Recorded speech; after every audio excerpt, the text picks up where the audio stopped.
Une séance de travail s'est tenue à Brazzaville entre l'autorité de régulation et de contrôle des assurances de la République démocratique du Congo et la Direction générale des institutions financières nationales à la suite d'une invitation officielle adressée à l'ARCA. Au cours de cette rencontre, les deux institutions ont échangé autour des perspectives de collaboration, notamment sur la mise en place d'un cadre de coopération axé sur les aspects spécifiques du contrôle du marché des assurances et le développement des mécanismes de contrôle dans ce secteur stratégique. C'est une rencontre, en fait, une séance de travail que l'autorité de régulation du contrôle des assurances ARCA de la République démocratique du Congo a reçu une invitation de la DGFN qui a la charge du contrôle du secteur des assurances dans le cadre d'une collaboration que nous avons, sur laquelle nous réfléchissons déjà depuis plus d'une année.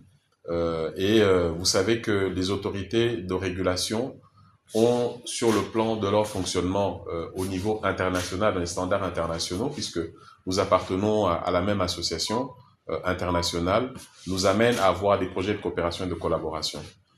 Et ça nous permet, au niveau de nos juridictions, de nous renforcer sur le plan technique, mais aussi la proximité de nos deux pays font que, avec les liens économiques que nous avons, c'est important que les secteurs financiers tels que le secteur des assurances soient également mis en place dans le cadre de cette collaboration-là.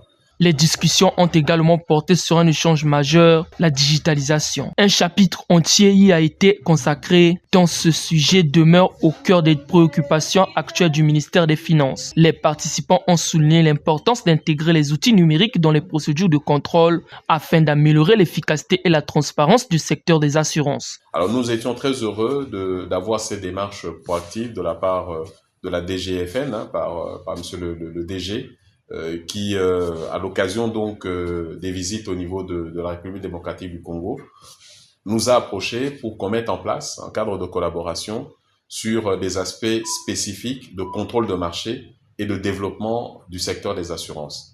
Et donc là, nous avons ouvert un chapitre, puisqu'il y a plusieurs chapitres que nous regardons ensemble, mais nous avons ouvert un chapitre spécifique qui est celui de la digitalisation, qui est un sujet au cœur donc de la préoccupation au niveau du ministère des Finances, au niveau de son Excellence Monsieur le Ministre, qui vient de nous recevoir dans le cadre d'une audience, qui a rappelé l'importance de la digitalisation pour permettre le développement des secteurs financiers. Et donc, c'est dans le cadre d'un projet spécifique que nous voulons mettre en place avec la DGFN, qui permettra, avec nous qui avons lancé une plateforme de contrôle au niveau du secteur des assurances, avec l'émission des certificats dématérialisés, mais qui permet aussi en même temps de contrôler les sociétés d'assurance de manière efficace, permettre aussi à d'autres institutions publiques qui sont concernées par le contrôle du secteur des assurances. Je vais en mentionner deux. La police a la charge de contrôler les assurances dans la circulation. Donc elle peut, à partir de cette plateforme-là, recevoir des informations. La douane a également la charge de contrôler les certificats d'importation. Avec cette plateforme-là, ce que nous faisons déjà en République démocratique du Congo, le contrôle se fait. Donc ça permet à l'État et à ses institutions, à travers cette plateforme, d'avoir une rapidité, une efficacité en termes de travail.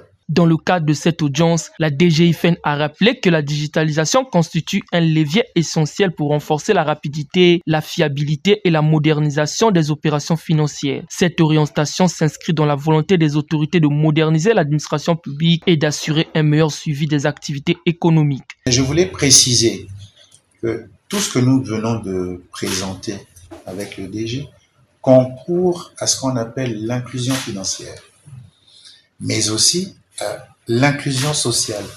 Ça, c'est en résumé le champ que couvre la DGIFN. C'est des éléments qui vont dans le sens que par la digitalisation, nous touchons un grand nombre de populations au Congo, les populations défavorisées comme les femmes et les jeunes. Nous produisons de nouveaux métiers, donc de nouveaux emplois. Nous proposons à l'État de nouvelles niches fiscales, nous permettant d'avoir une certaine conformité et une neutralité de l'administration, parce que lorsqu'on n'a plus affaire aux hommes, mais plutôt à un outil, on n'a pas à se plaindre. Vous remarquerez que, en général, on peut observer des cas de corruption. Et avec des outils numériques, c'est un peu plus compliqué. Vous remarquerez que de manière générale, le ministère du budget du finance et des finances et du portefeuille public se dirige vers la digitalisation de tous ces corps de métier.